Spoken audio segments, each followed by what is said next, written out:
শেখ হাসিনাকে প্রধান অভিযুক্ত করে আন্তর্জাতিক অপরাধ ট্রাইব্যুনালে গুমের অভিযোগ দায়ের করেছেন united people's democratic front UPDF এর নেতা মাইকেল চাকমা।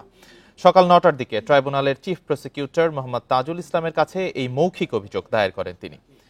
চিফ প্রসিকিউটর জানান, আইনের বিধান অনুযায়ী এই মৌখিক অভিযোগ আমলে নিয়েছে প্রসিকিউশন। অভিযোগ বিস্তারিত লিখিতভাবে দেওয়ার পর তদন্ত কাজ শুরু করবে ট্রাইব্যুনালের তদন্ত সংস্থা। আলোকচিত্রী ডক্টর শহীদুল আলম ও তার সহধর্মিণী অধ্যাপক রেহনুমা আহমেদকে সঙ্গে নিয়ে বুধবার সকাল ৯টার কিছু আগে ট্রাইব্যুনালে আসেন মাইকেল চাকমা। তার অভিযোগ, ২০১৯ সালের ৯ এপ্রিল রাজধানীর কল্যাণপুর এলাকা থেকে তাকে তুলে নিয়ে যাওয়া হয়। এরপর থেকে ৫ বছর ৪ মাস কয়েক জায়গায় গুম করে রাখা হয় তাকে। সাবেক প্রধানমন্ত্রী শেখ হাসিনা ও আওয়ামী লীগের বিরুদ্ধে বক্তব্য দেয়ায় গুম করা হয়েছে বলে দাবি মাইকেল চাকমার। তিনি বলেন, ৫ই আগস্ট আওয়ামী লীগ সরকার পতনের দুদিন পর ৭ই আগস্ট ভোরে চট্টগ্রামের একটি স্থানে তাকে চোখ বাঁধা অবস্থায় ছেড়ে দেওয়া হয়।